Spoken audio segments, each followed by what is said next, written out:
Hey friends, if you wish to fix video DXGKRNL fatal error on your Windows computer, then please watch this video. I will guide you through the resolutions. The first solution is to update the graphics card drivers. Search for Device Manager in the Windows search bar and open Device Manager.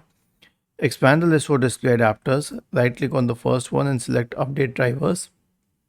Right click on the second one and select Update Drivers. The next solution is a clean boot. So search for system configuration in the Windows search bar and open system configuration. Go to the services tab.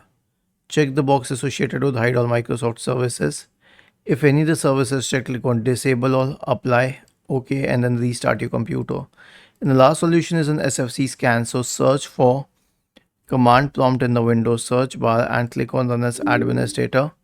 Type the command sfc /scan now and hit enter to invoke the SFC scan. Was this helpful?